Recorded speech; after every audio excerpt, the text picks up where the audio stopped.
Hai, Assalamualaikum warahmatullahi wabarakatuh. Selamat datang kembali di Ihsan Faris IELTS and TOEFL Classes. Dan ini adalah video keempat atau kelima ya tentang IBT TOEFL. Kali ini kita melanjutkan pembahasan tentang IBT TOEFL Reading, khususnya tentang vocabulary questions. Langsung saja kita masuk ke reading vocabulary questions ya. Oke, ini adalah soal kedua ya yang kita pelajari di IBT TOEFL Reading Series. Dan IBT TOEFL Question ini sebenarnya, IBT TOEFL Vocabulary Questions ini sebenarnya adalah sesuatu yang tidak asing ya buat teman-teman semua pastinya. Karena vocabulary question itu sering ditanyakan di jenis soal reading apapun, baik itu ITP TOEFL, IELTS, TOEIC, bahkan untuk soal-soal di SMA pun itu banyak ya yang sudah menanyakan vocabulary question secara spesifik. Nah, untuk di IBT TOEFL itu kurang lebih akan sama ya. Biasanya akan ada kata-kata yang ditanyakan, misalkan di sini word cosmopolitan. Ini seharusnya di-highlight ya, tapi karena ini saya tulis manual jadinya tidak kelihatan. Tapi nanti kalau di real test itu akan ada cetak tebal atau cetak miring, lalu kata cosmopolitan-nya itu di teks juga akan ditandai. Di sini misalkan cosmopolitan-nya itu ada di sini ya, there are some cosmopolitan species, dan ditanyakan nih, arti kata cosmopolitan di soal itu apa? Nah, yang paling mudah sebenarnya ketika kita udah tahu nih kosakata itu dari awal artinya apa. Jadi kalau vocab kita udah banyak, sebenarnya tanpa membaca teks pun kita bisa langsung tahu jawabannya apa. Tapi kebanyakan soal di IBT TOEFL vocabulary questions ini, itu adalah kata-kata yang unfamiliar, yang kita harus jawab itu berdasarkan konteks ya, dari bacaan tersebut. Jadi paling mudah itu sebenarnya dengan memahami konteks. Dalam bahasa Indonesia misalkan contohnya, dia menggunakan X untuk menyeberangi sungai. Kita nggak tahu X itu apa, tapi kalau kita pahami konteksnya ini tentang menyeberangi sungai yang merupakan eh, ini ya air ya, maka itu kemungkinan adalah transportasi air seperti perahu misalkan ya, kayak misalkan atau rakit gitu kan. Jadi ya itu akan sangat terbantu oleh konteks yang ada di sekitarnya. Lalu kita bisa memahami arti dari kata-kata yang sulit itu dari contoh yang diberikan. Misalkan X itu adalah pesawat, helikopter, atau balon udara. Nah, dari contohnya pesawat, helikopter, dan balon udara, kita bisa tarik kategori yang lebih besar untuk menentukan X itu apa. Nah, maka X itu adalah transportasi udara gitu, karena ya contohnya helikopter, balon, dan juga pesawat. Kita juga bisa memahami sebuah kosakata yang sulit dari kontras.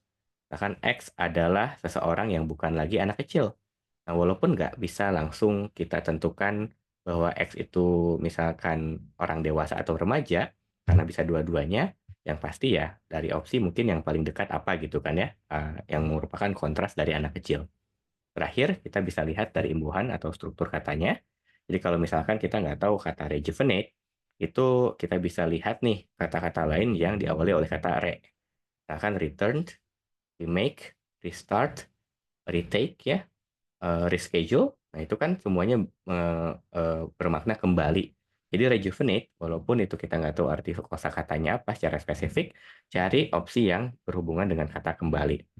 Nah, konteks, contoh, kontras, imbuhan atau struktur kata adalah eh, cara ya untuk menjawab vocabulary questions. Untuk kasus di sini yang dari IBT TOEFL questions, ini kita bisa lihat ada kata-kata cosmopolitan, dan di sini ada kata cosmopolitan di sekitar penjelasan ya, bahwa katanya gini, eh, therefore it is reasonable to expect that in time all species might spread to every place on Earth where favorable conditions occur. Indeed, there are some cosmopolitan species. A good example, nah example dari cosmopolitan itu adalah housefly, found almost everywhere on Earth. Nah, jadi yang namanya cosmopolitan itu adalah found almost everywhere on Earth. Ditemukan hampir di semua tempat di bumi, di dunia. Nah, yang pasti kalau itu berhubungan dengan ditemukan, kita ya nggak akan jawab useful ya, bermanfaat atau ancient ya, kuno kayak gitu. Nah, jawaban itu biasanya antara worldwide sama well known. kalau, pembelajar itu, harus pilih ya gitu. Ada yang kadang pilih C, ada yang kadang pilih A gitu kan kalau dari pengalaman saya. Nah, well known itu artinya kan diketahui di seluruh, diketahui gitu kan ya, intinya itu, terkenal atau diketahui. Nah, kalau kita pahami terkenal atau diketahui, itu kan artinya orangnya tetap satu, orangnya, bendanya, hewannya, tetap satu kan, tapi yang tahu seluruh dunia. Nah, berarti kalau dia itu tetap satu, dia itu ya nggak akan found almost everywhere on earth. Misalkan Cristiano Ronaldo itu diketahui di seluruh dunia. Tapi Cristiano Ronaldonya di mana? Sekarang ada di Jerman mungkin ya. Atau mungkin sudah pulang ke Portugal karena kalah kan. Nah, di sini berarti kan dia tidak bisa ada di seluruh dunia walaupun dia well known. Nah, jadi jawabannya bukan yang Charlie ya, tapi yang Alpha, yang worldwide. Karena kalau worldwide itu berarti ada di penjuru dunia, dan kalau ada di penjuru dunia itu berarti ya everywhere on earth. Jadi jawabannya adalah yang alpha. Itu dari konteks kata almost everywhere on earth. Kalau sudah advance ya, teman-teman mungkin bisa melihat struktur katanya. Cosmopolitan, itu mungkin kalau saya ingatnya adalah ada kata kosmos ya, yang artinya kosmik mungkin, yang artinya universal atau universal atau di mana-mana, dan juga poli ya, yang artinya adalah city gitu kan ya. Jadi cosmopolitan itu adalah universal di setiap city. Berarti ya worldwide, ada di mana-mana. Nah, itu adalah cara yang kedua yang lebih advance untuk menjawab soal vocabulary questions. Itu saja mungkin untuk penjelasan tentang vocabulary questions, dan tentunya ini akan berbeda tingkat kesulitannya tergantung kata apa yang ditanyakan ya. So ya, sampai jumpa di video selanjutnya. Jangan lupa like, comment, share, dan subscribe video ini.